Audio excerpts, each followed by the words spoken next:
matas e florestas. Posso ver as mãos do Criador, que com cuidado e muita perfeição, pensando em nós, tudo Ele criou. Eu agradeço a Deus ao raiar do dia, dobro os joelhos, faço minha oração. Eu contemplo Deus em tudo, pois em tudo Ele está, revelando seu amor ao ser vivente. Até mesmo a natureza testifica sem falar que o Senhor do universo está presente.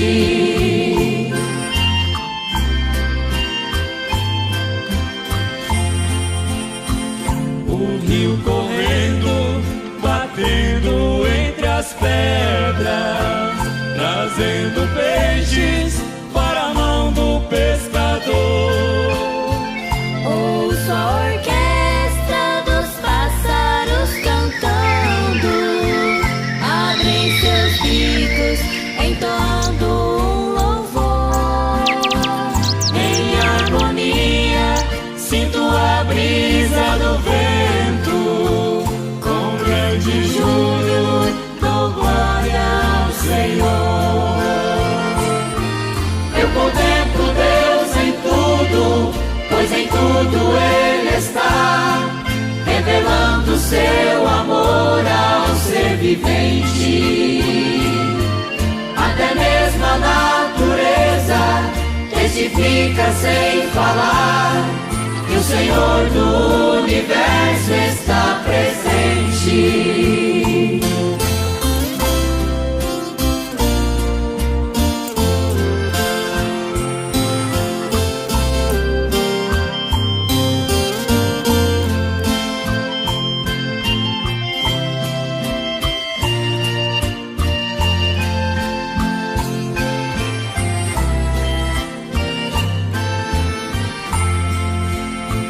No fim da tarde posso ver o sol se pondo, breve a noite irá aparecer.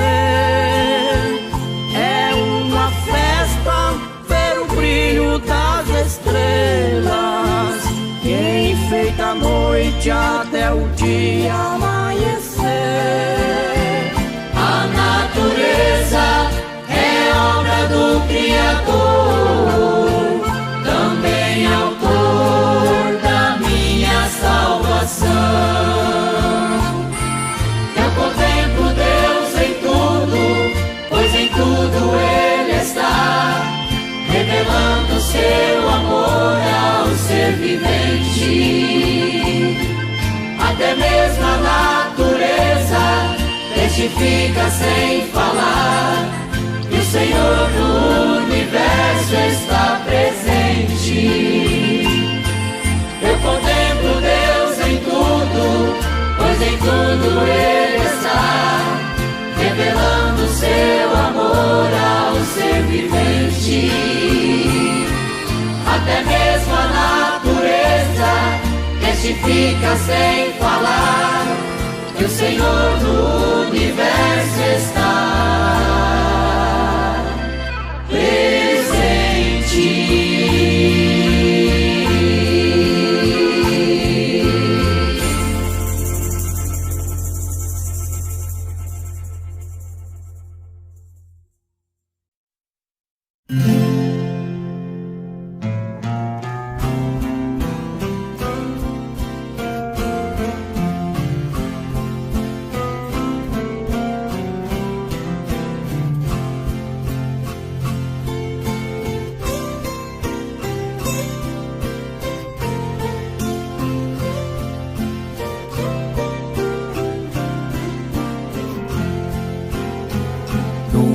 Cabana à beira de um rio, a nova se ouviu, uma criança nascia de um casal tão humilde e pobrezinho, e por certo o filhinho lhes trouxe tanta alegria. Mas a surpresa foi que uma luz tão bela penetrou pela janela e o menino clareou. Se admiraram, porém não compreendiam que aquilo que eles viam era a glória do Senhor.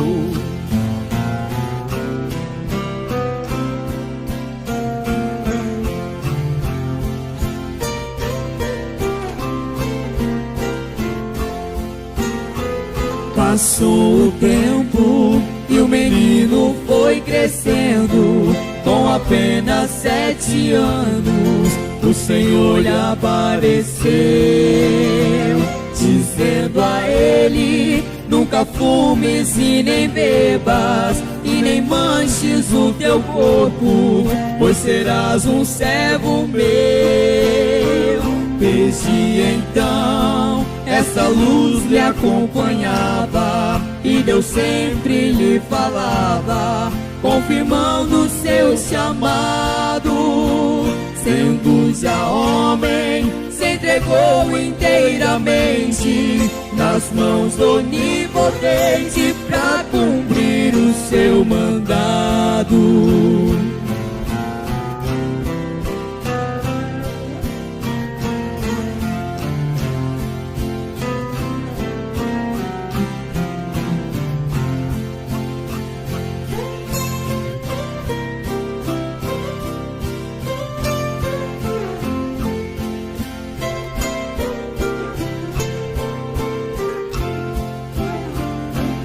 Sua carreira foi fiel e verdadeiro, rejeitou fama e dinheiro e outras coisas mais. Ele cumpriu ministérios de Elias, convertendo os corações de todos os filhos aos pais.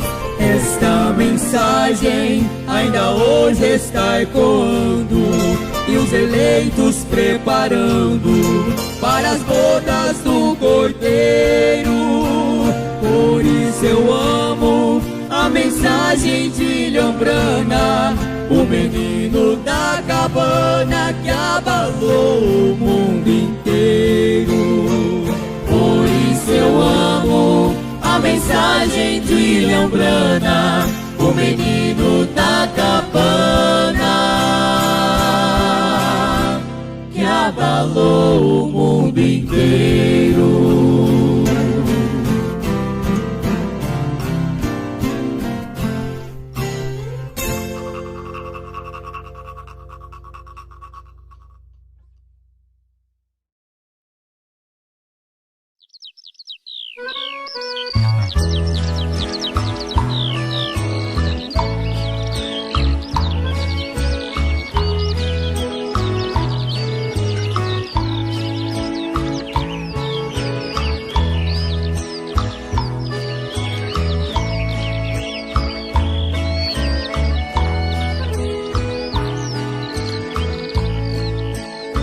Meu coração, ao recordar-se, canta, e no meu viver não mais tristeza tem. Há uma estrada que ao olhar encanta, e um novo lar avisto pela fé. Irei cantando até que chegue o dia, sei que lá no céu eu chegarei. Para a cidade vou com alegria, e a voz de Deus eu ouvirei.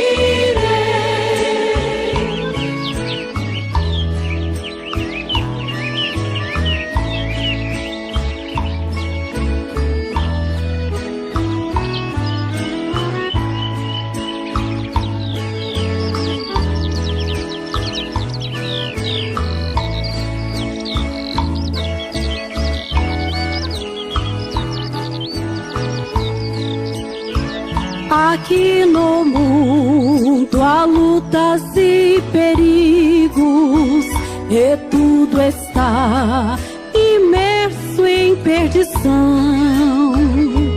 Mas a vida é qual um pássaro cativo que livre voa pela imensidão. Irei cantando até que chegue o dia. Sei que lá no céu eu chegarei.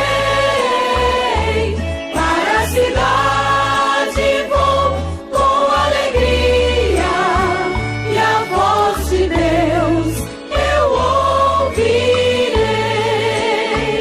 Irei cantando até que chegue o dia.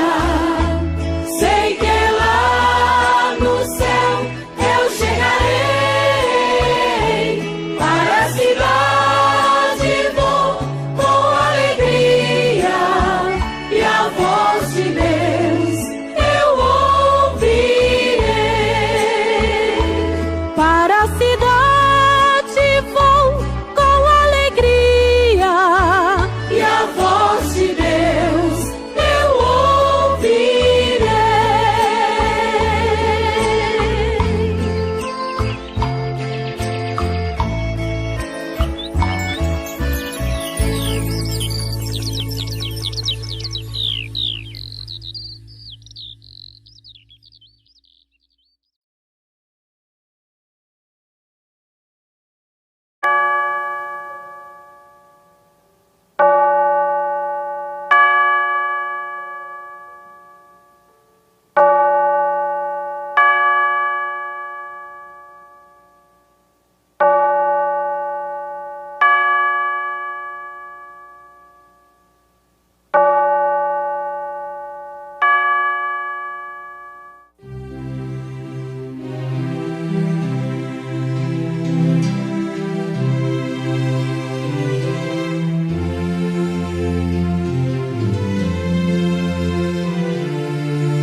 A programação que Deus inspirou através do tema O Desvelar de Deus, através deste canal, O Tabernáculo do Senhor, Sorocaba SP. Que Deus continue vos abençoando, amados ouvintes telespectadores.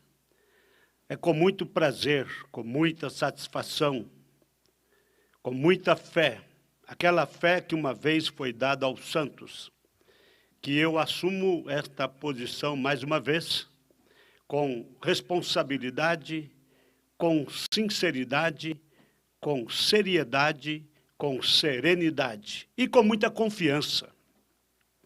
Portanto, eu convidaria todas as pessoas que já estão acessando aí esta programação e aqueles que ainda acessarão posteriormente. Fechemos nossos olhos. Bom Pai Celestial, Criador do Universo, ó nosso Salvador, nosso Consolador, nosso Confortador, Tu és o mesmo de ontem, hoje e eternamente. aquele que era, que é e que há de vir, o Todo-Poderoso, o conhecedor de todas as coisas. Direciona, Pai, o teu olhar para este lugar, para este estúdio, e venha trabalhar através destes estúdios para abençoar a todas as pessoas que, porventura, acessarão esta programação de hoje. Que haja cura divina, que haja libertação total, que haja resolução de problemas, que haja novo nascimento, que haja batismo com o Espírito Santo. Assim como o Senhor disse, haja luz e houve luz. Então que haja todas estas bênçãos para todas as pessoas que já têm acessado e que acessarão ainda este canal. No nome do Senhor Jesus Cristo. Pai, envia-nos o Espírito Santo, tanto para mim que vou transmitir a sua palavra, como para todos aqueles que estão acompanhando esta programação de hoje. Que o Espírito do Senhor possa vivificar a tua palavra em nosso coração, em nossa vida, no nome santo de Jesus Cristo. Prezados irmãos, amigos, telespectadores, aqui nós vamos basear nosso pensamento desta noite no capítulo 2 do livro dos Atos dos Apóstolos, a descida do Espírito Santo.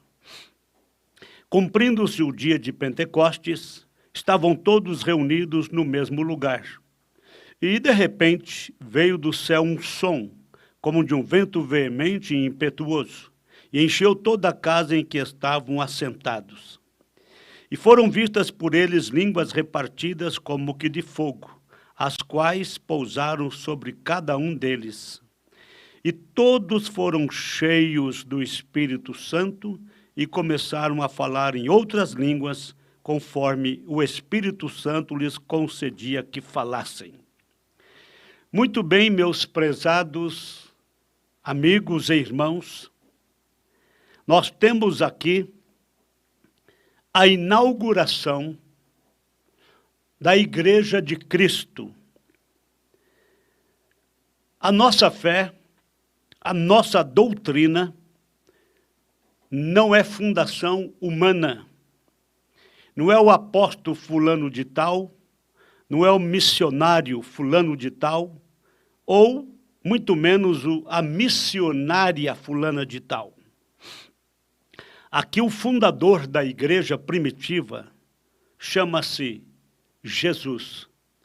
Ele é o Senhor e o Cristo. Ele é o mesmo de ontem, hoje e eternamente. Então veja bem como que começou a igreja primitiva.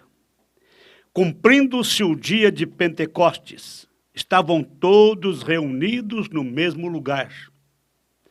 E de repente, veio do céu um som. Tem som aqui na inauguração da igreja primitiva. Veio do céu um som como de um vento veemente e impetuoso. Um vento forte, não é? E encheu toda a casa em que estavam assentados. É bom que você saiba que eles estavam assentados aqui, porque já estavam ali no aposento alto, conforme a determinação de Cristo, que eles não deveriam ausentar-se de Jerusalém, até que do alto fossem revestidos do Espírito Santo.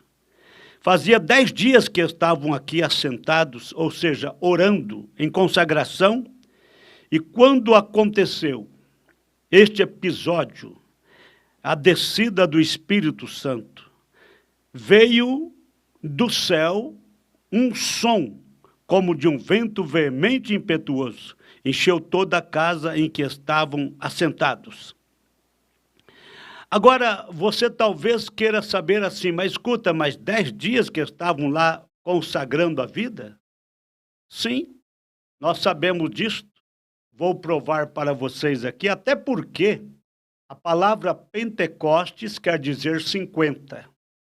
50, você vai ver aqui no primeiro capítulo dos Atos dos Apóstolos, aqui onde tem a introdução, a ascensão de Jesus.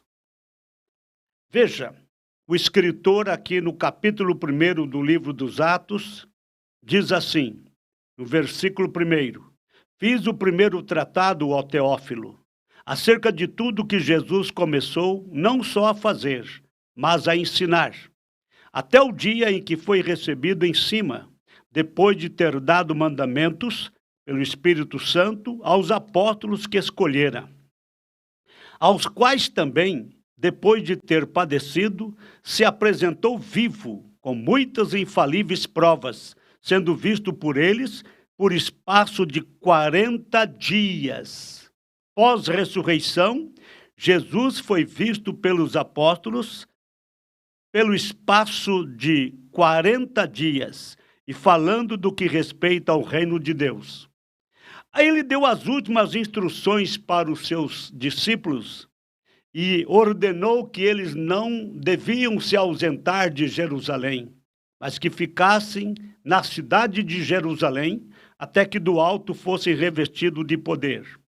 Bom, então aqui nós temos na sequência, você vai ver depois ele sendo arrebatado. Veja o verso 9.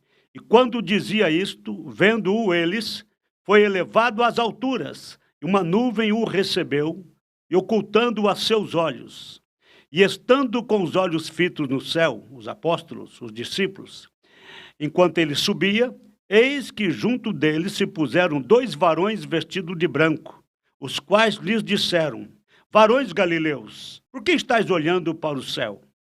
Esse Jesus que dentre vós foi recebido em cima no céu, há de vir, assim como para o céu o viste ir. Então voltaram para Jerusalém, do monte chamado das Oliveiras. Então, foi do monte das Oliveiras que Jesus foi tomado.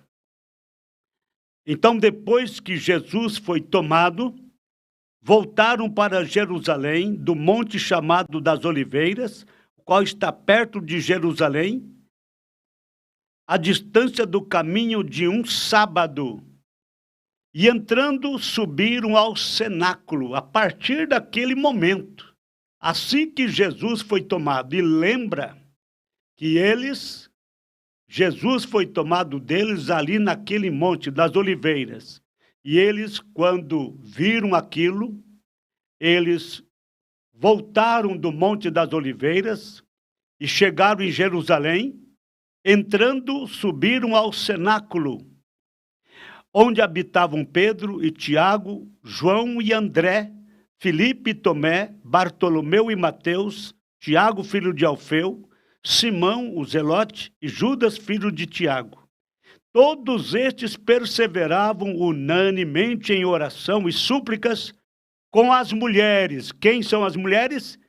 E Maria, mãe de Jesus, também estava ali para ser cheia do Espírito Santo, e com seus irmãos. Então eles ficaram ali até a descida do Espírito Santo. 40 dias Jesus ficou com eles, dando-lhes as últimas instruções. Depois ele foi tomado aos céus. 10 dias depois ele retornou. Por que 10 dias depois? Como sabemos? Porque Pentecoste quer dizer 50.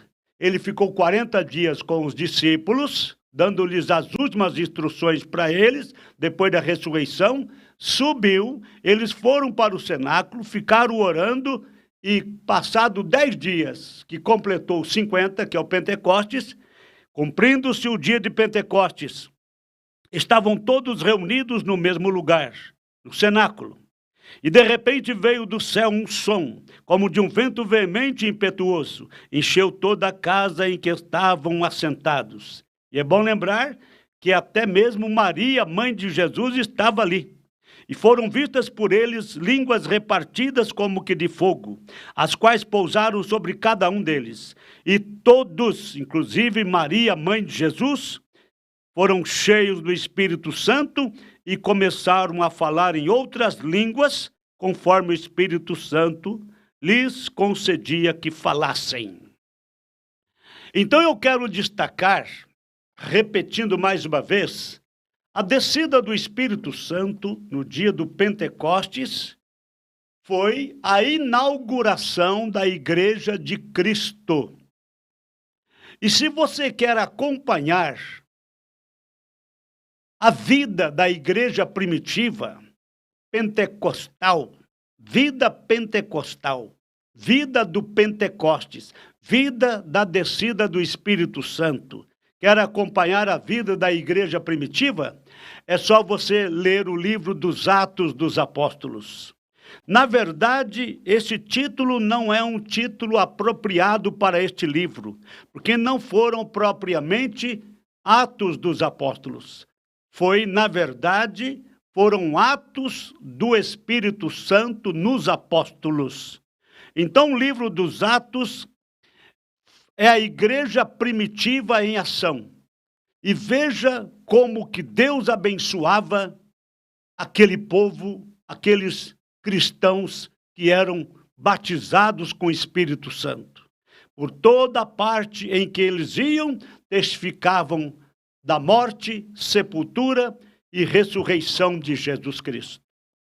Agora, nós temos em nossos dias, no século 21, nós temos pentecostais modernos, não típicos aqueles primitivos.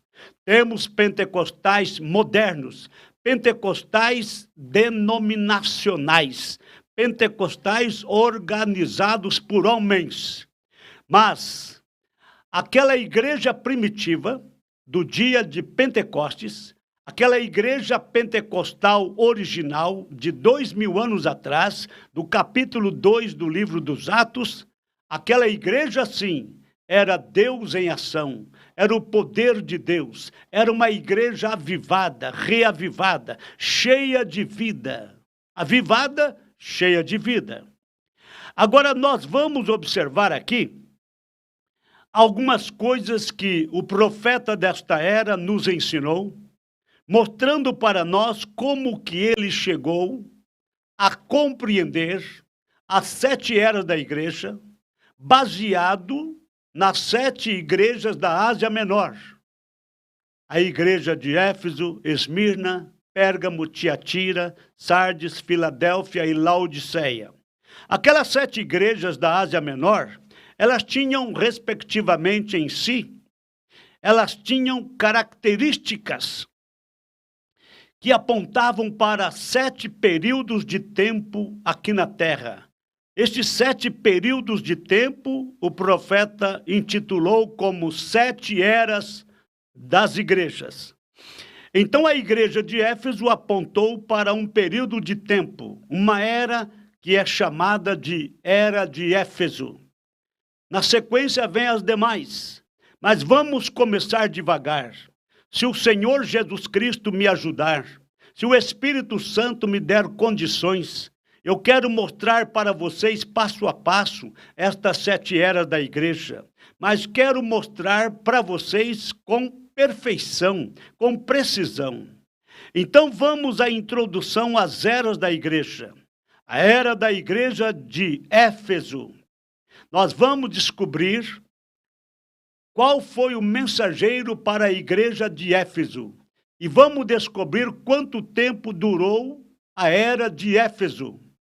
A fim de que você entenda plenamente a mensagem das eras da igreja, eu gostaria de explicar os vários princípios que permitiram me chegar, repetindo, ratificando. A fim de que você entenda plenamente a mensagem das eras da igreja, eu gostaria de explicar os vários princípios que permitiram me chegar aos nomes dos mensageiros, a duração das eras e outros fatores envolvidos nesse particular. Uma vez que este estudo seria o mais sério que eu já empreender até esta ocasião, então veja que é um estudo muito sério. Por sinal, o profeta, ele disse, uma vez que este estudo seria o mais sério que eu já empreender até esta ocasião, eu busquei a Deus durante muitos dias, oração, não é? pela inspiração do Espírito Santo. Só então, li as Escrituras sobre as eras da igreja e me aprofundei nas muitas histórias da igreja, escritas pelos mais imparciais historiadores que pude encontrar. Deus não falhou em responder à minha oração, porque enquanto eu li a palavra e as histórias, foi-me permitido pelo Espírito Santo ver descortinado um padrão. Tem um padrão que se estende através dos séculos e até exatamente este último e presente dia. Então, foi descortinado um padrão que se estende através dos séculos, desde o primeiro século, até exatamente a este último e presente dia. Tudo tem que ter um começo, tudo tem que ter uma chave. Você sabe que tudo tem que ter uma chave. Então, para descobrir as 7 eras da igreja, para descobrir os nomes dos 7 mensageiros, teria que ter uma chave. A chave que me foi dada pelo Senhor, pela qual pude determinar o mensageiro para cada era, é exatamente escriturística. De fato, ela poderia ser chamada a chave básica da Bíblia. Qual é? É a revelação de que Deus nunca muda e de que seus caminhos são tão imutáveis como Ele é. Em Hebreus capítulo 13, versículo 8 diz: Jesus Cristo é o mesmo ontem e hoje eternamente. Eclesiastes capítulo 3, verso 14 e 15 também diz: eu sei que tudo quanto Deus faz durará eternamente. Nada se lhe deve acrescentar e nada se lhe deve tirar. E isto faz Deus para que haja temor diante dele. O que é, já foi. E o que há de ser, também já foi. E Deus pede conta do que passou. Aqui está. Um Deus imutável, com caminhos imutáveis. O que ele fez da primeira vez, terá que continuar fazendo até que seja feito pela última vez. Deus não muda as suas maneiras. Nunca haverá uma mudança. Aplique isto às eras da igreja. Aplique isto, crendo que não há mudança no padrão de Deus. Aplique isto nas eras da igreja. E vamos observar, na verdade, nós precisamos de compreender, precisamos de observar como que Deus trabalha. Aplique isto às eras da igreja. O tipo de homem que Deus escolheu para a primeira era e como Deus se manifestou no ministério desse homem. Então veja, qual foi o homem que ele usou na primeira era e que tipo de ministério foi deste homem. O tipo de homem que Deus escolheu para a primeira era e como Deus se manifestou no ministério deste homem. Seria o exemplo para todas as outras eras. O que Deus fez na primeira era da igreja é o que Ele quer fazer em todas as outras eras, já que Ele não muda. No capítulo 3, verso 6 do profeta Zacarias, ou do profeta Malaquias, ratificando, capítulo 3, verso 6 de Malaquias, está escrito: Deus falou através do profeta, eu, o Senhor, não mudo. Se ele não muda do jeito que ele agiu na primeira era, o mensageiro que ele usou, como ele trabalhou no primeiro mensageiro da primeira era da igreja, este seria o padrão para ele trabalhar em todas as demais eras subsequentes. Agora, nós sabemos exatamente, segundo a palavra que foi registrada pelo Espírito Santo, como a primeira igreja, ou a original, foi fundada e como Deus manifestou-se nela. Vamos observar. Nós sabemos exatamente, segundo a palavra que foi registrada pelo Espírito Santo, como a primeira igreja, ou a igreja original foi fundada e como Deus manifestou-se nela. A palavra não pode mudar ou ser mudada, porque a palavra é Deus. Aí tem a confirmação no Evangelho de São João, capítulo 1, verso 1, que diz: no princípio era o verbo, e o verbo estava com Deus, e o verbo era Deus. Mudar uma palavra dela, como Eva fez, traz pecado e morte, assim como diz em Apocalipse 22, 18 e 19. Se alguém lhes acrescentar alguma coisa, Deus fará vir sobre ele as pragas que estão escritas neste livro. E se alguém tirar quaisquer palavras do livro desta profecia, o que vai acontecer? Se acrescentar à palavra de Deus qualquer coisa, as pragas do livro cairão sobre esta pessoa, sobre quem quer que seja. E se alguém tirar quaisquer palavras do livro desta profecia, Deus tirará sua parte da árvore da vida e da cidade santa que estão escritas neste livro. Então, se aumentar é problema, se diminuir é problema. Acha que um verdadeiro profeta iria aumentar a Bíblia Sagrada? Ou iria diminuir a Bíblia Sagrada? Aumentá-la ou diminuí-la? Não, um verdadeiro profeta, ele é submisso à palavra de Deus, submisso ao Espírito Santo.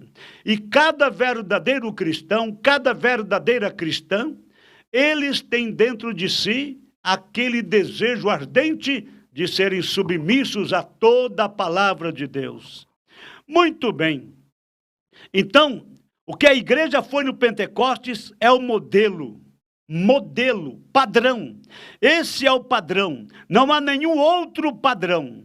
Não importa o que os eruditos digam, Deus não tem mudado esse padrão. O que Deus fez no Pentecostes, ele tem que continuar fazendo até que as eras da igreja terminem. E são 7 eras ao todo. 7 eras da igreja, 7 eras da igreja representadas, as 7 eras são representadas nas 7 igrejas da Ásia Menor. Já foi citado Éfeso, Esmirna, Pérgamo, Tiatira, Sardes, Filadélfia, Laodiceia.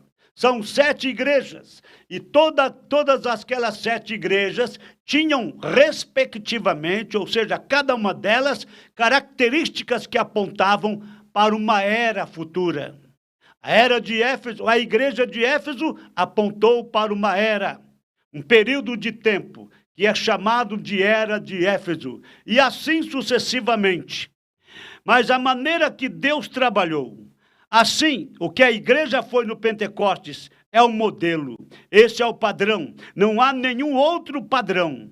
Não importa o que os eruditos digam, não importa o que os teólogos dizem, não importa o que os pseudos intelectuais digam, veja, não importa o que os eruditos digam, os sábios deste século, Deus não tem mudado esse padrão.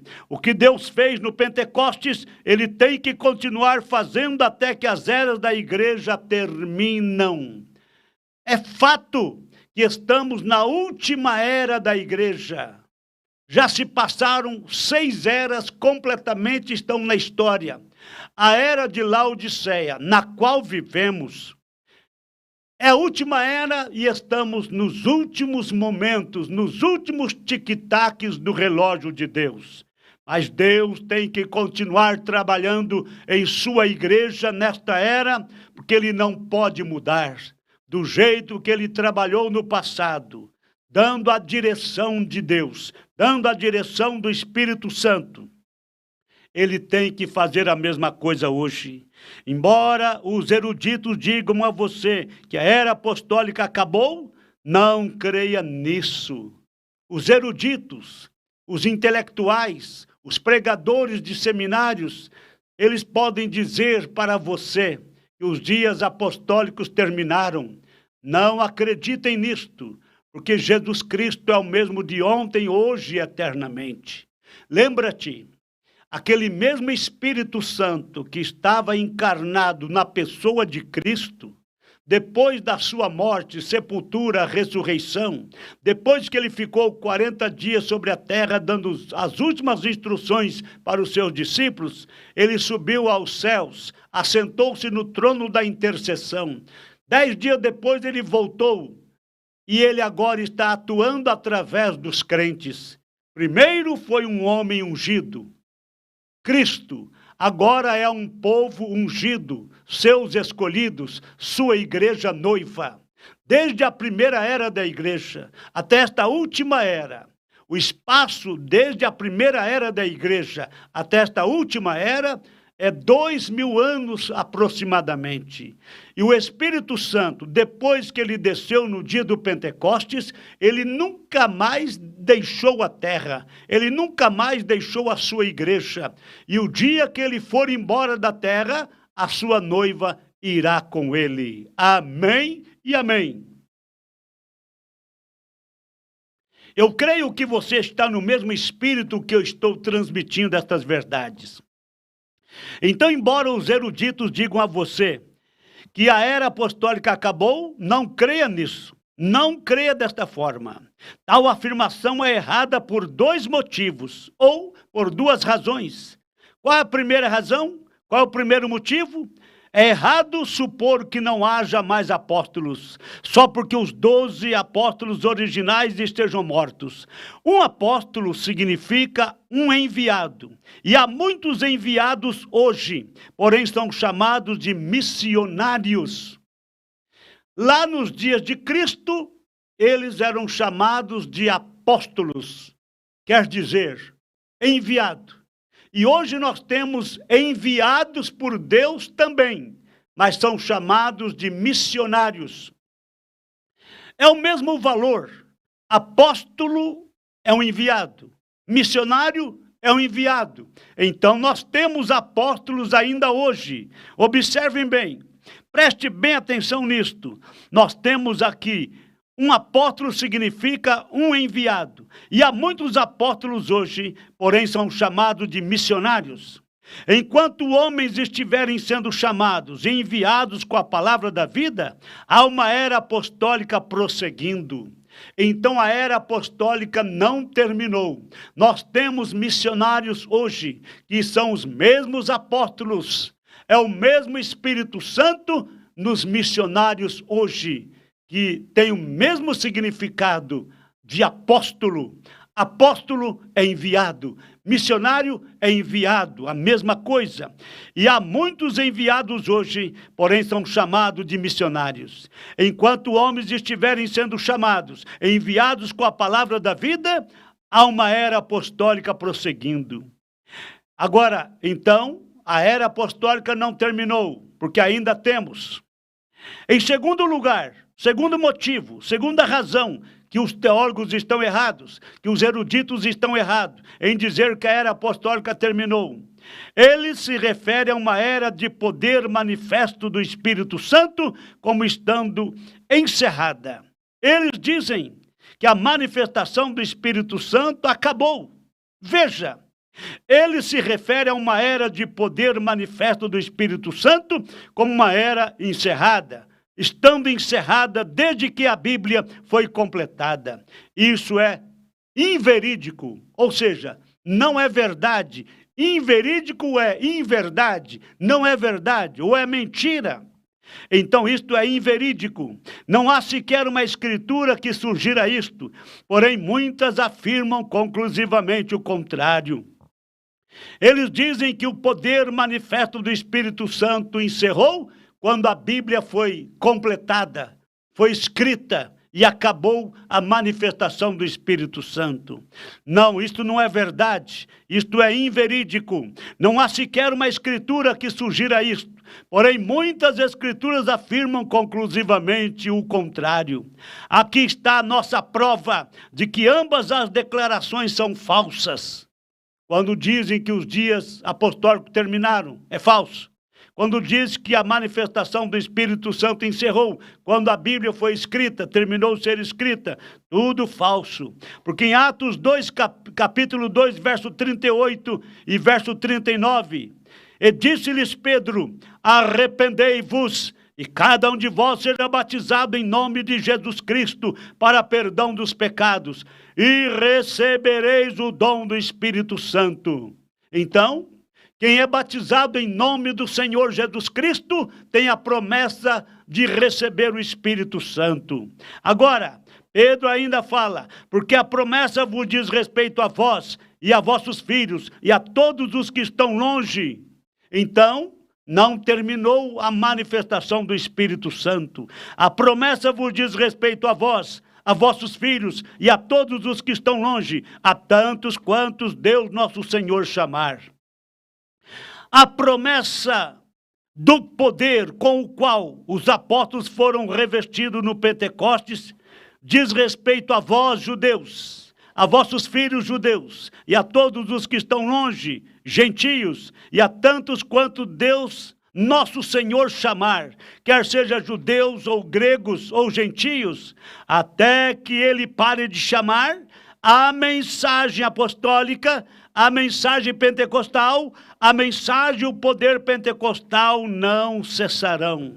Enquanto ele estiver chamando, enquanto as pessoas estiverem sendo batizadas no nome do Senhor Jesus Cristo, enquanto a mensagem profética estiver sendo pregada, então as bênçãos de Deus, as bênçãos pentecostais, o poder do Espírito Santo continua com os crentes, continua com a igreja de Jesus Cristo. E a igreja de Cristo não é apenas um grupinho aqui e um grupinho ali. A igreja de Jesus Cristo é universal. A igreja noiva, ela é formada de todas as nações e tribos e línguas e povos. Onde tem pessoas, tem eleitos de Deus. Por isso que vai ser uma multidão. Não vai ser tão pouco assim.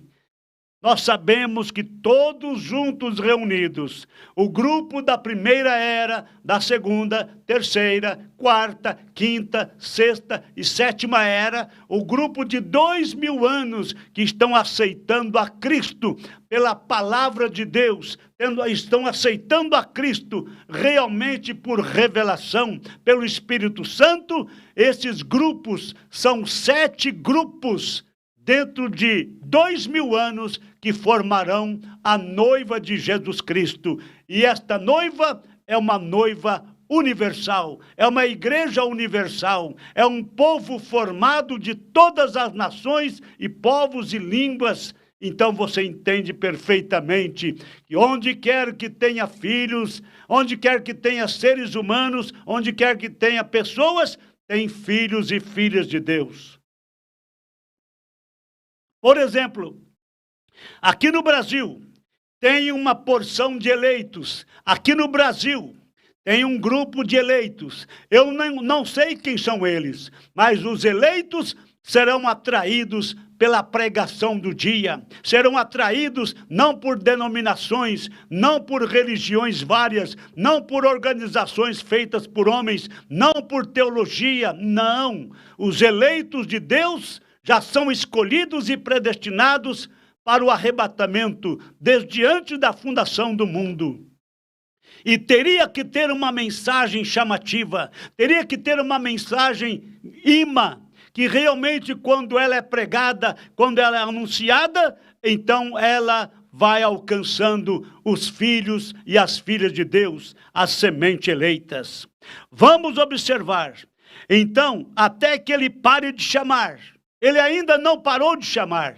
Se está sendo pregada esta é a mensagem do segundo precursor, da segunda vinda de Cristo. Assim como Deus enviou um precursor para precursar a primeira vinda de Cristo, ele prometeu que enviaria o segundo precursor para precursar a segunda vinda de Cristo. Precursar. O precursor, ele vem na frente preparando o caminho, preparando as pessoas para aceitar a Cristo. No caso de João Batista, ele sendo o precursor da primeira vinda de Cristo, ele começou pregando antes, começou batizando antes, preparando o povo para aceitar a graça em Jesus Cristo. Então, ele preparou o povo para crer no Cordeiro de Deus que tira o pecado do mundo. E agora, nesta última era, temos o segundo precursor da segunda vinda de Cristo. O que está fazendo este precursor? O que está fazendo esta mensagem? Preparando os filhos de Deus para o arrebatamento, para encontrar com Cristo nas nuvens dos céus. Agora preste atenção. Então, até que ele pare de chamar, a mensagem e o poder pentecostal não cessarão. O que a igreja tinha no Pentecostes é o seu direito inalienável. Não tem como negociar o poder de Deus. Não tem como negociar o direito da noiva, o direito da igreja. O que a igreja tinha no Pentecostes é o seu direito inalienável. Não tem negociação. É um direito inalienável que não pode alienar. Não. A igreja não pode negociar isto. A igreja não pode negociar a palavra. A igreja não pode ceder nem 1 milímetro, permanecer com a palavra, ainda que seja para enfrentar a morte, ainda que seja para tornar-se um mártir. Ou seja, morrer pela causa do Senhor. Originalmente, ela tinha a pura palavra de Deus. Originalmente, na descida do Espírito Santo, no capítulo 2 do livro dos Atos dos Apóstolos, originalmente, ela tinha a pura palavra de Deus. Ela tinha o poder do Espírito Santo manifestado em vários sinais, em vários milagres e dons do Espírito Santo. Veja Hebreus capítulo 2, versículo 1 ao versículo 4. Portanto, convém-nos atentar com mais diligência para as coisas que já temos ouvido. Sabe para quê? Para que em tempo algum nos desviemos delas. É para você não voltar atrás, é para você não desviar dela. Portanto, convém nos atentar, ou seja, prestar atenção com mais diligência, ou seja, com mais fidelidade para as coisas que já temos ouvido. Às vezes você está querendo ouvir mais coisas, quer descobrir mais mistérios, mas veja, convém nos atentar com mais diligência para as coisas que já temos ouvido, para que em tempo algum nos desviemos delas, ou afastemos dela, das coisas de Deus, da mensagem do dia. Por quê? Se a palavra falada pelos anjos permaneceu firme, e toda transgressão e desobediência à palavra recebeu a justa retribuição, como escaparemos nós, se não atentarmos para uma tão grande salvação? A qual salvação, começando a ser anunciada pelo Senhor, o Senhor Jesus Cristo, foi-nos depois confirmada pelos que a ouviram, testificando também Deus com eles. Deus testificava com seus homens, Deus testificava com os apóstolos, Deus testificava com seus mensageiros, testificando também Deus com eles, por sinais e milagres e várias maravilhas e dons do Espírito Santo. Sim, distribuídos à sua vontade, claro, aquela igreja original não foi organizada por homens. É isto que você tem que observar, meu irmão, minha irmã, meus amigos. Aquela igreja original, ela não foi organizada por homens. Ela não foi fundada por nenhum apóstolo, não foi fundada por nenhum profeta, não foi fundada por nenhum missionário, muito menos por uma mulher. Aquela igreja pentecostal original, ela foi inaugurada por um vento veemente, que veio ali no cenáculo, no aposento alto, e veio com uma grande coluna de fogo, foi repartido como línguas, e pousou uma língua sobre cada um deles. Ali está a igreja de Jesus Cristo, ali está o começo da igreja de Jesus Cristo. Começou com fogo e tem que terminar com fogo. Aquela igreja original não foi organizada por homens, ela foi dirigida pelo Espírito Santo. Ela não foi muito grande, relativamente não. Foi odiada sim, e desprezada sim. Foi oprimida sim. Foi perseguida até a morte, aquela igreja original. Porém, ela foi fiel a Deus. Ela permaneceu com o padrão original da palavra de Deus.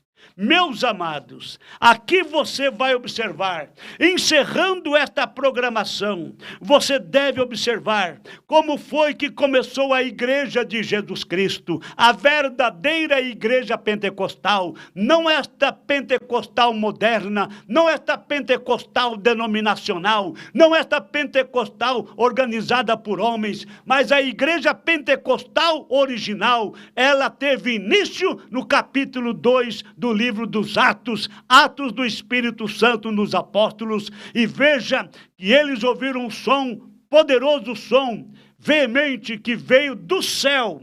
Vamos aqui observar de onde veio o poder. Cumprindo-se o dia de Pentecostes, estavam todos reunidos no mesmo lugar, não estavam divididos, e de repente veio do céu. Não é do seminário, não é de uma igreja, não é de um homem, não é da cabeça de um homem, não é da teoria de um homem, teologia de homens, não. De repente veio do céu um som como de um vento veemente, impetuoso, e encheu toda a casa em que estavam assentados, e foram vistas por eles línguas repartidas como que de fogo, as quais pousaram sobre cada um deles. E todos foram cheios do Espírito Santo e começaram a falar em outras línguas, conforme o Espírito Santo lhes concedia que falassem. Aí está o nascimento da igreja de Cristo, a inauguração da igreja de Cristo, e ali está a igreja padrão. Deus não aceita igrejas fora daquele padrão. A igreja de hoje, para ser considerada a igreja de Cristo, tem que realmente fazer aquilo que aconteceu, ou ter aquelas manifestações, aqueles acontecimentos que teve na igreja primitiva. Quando se fala da igreja pentecostal, quando nós falamos, pelo menos aqui, através deste canal, nós estamos falando da pentecostal original, aquela que nasceu no dia do Pentecostes, há 2000 anos atrás. Aquela igreja, você pode ver ela agindo. Veja os passos daquela igreja primitiva no livro dos Atos dos Apóstolos, e você vai ver a igreja hoje, para ser chamada igreja de Cristo, tem que estar vivendo daquela maneira, agindo daquela maneira e tendo as manifestações do mesmo Espírito Santo nela. Então, os dias apostólicos ainda não terminou. O poder do Espírito Santo não cessou. Enquanto Deus estiver chamando, Ele ainda tem poder para dar. Ele ainda tem fogo para te batizar. Que Deus te abençoe e faça você compreender que Deus não muda, e do jeito que Ele agiu no princípio, Ele vai agir todo o tempo. Ele trata com o indivíduo, e Ele não precisa de seminários, Ele não precisa de teologias, não. Ele não depende da sabedoria do homem, Ele não depende da destreza do homem, Ele não depende da esperteza do homem. É o Espírito Santo na direção da igreja, a igreja típica, a igreja primitiva. Que Deus te abençoe, te faça compreender. Amanhã nós teremos mais coisas para te ensinar, no nome de Jesus Cristo. Amém.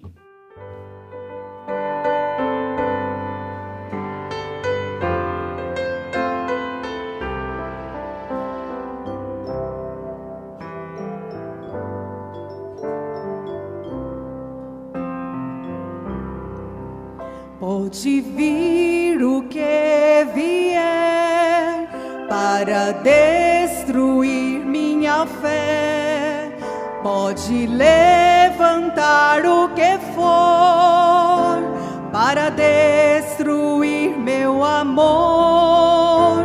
A nada eu temerei e jamais recuarei.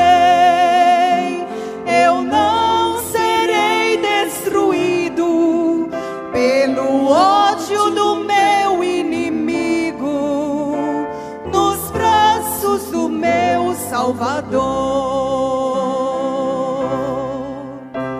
Levante, levante o que for, venha, venha o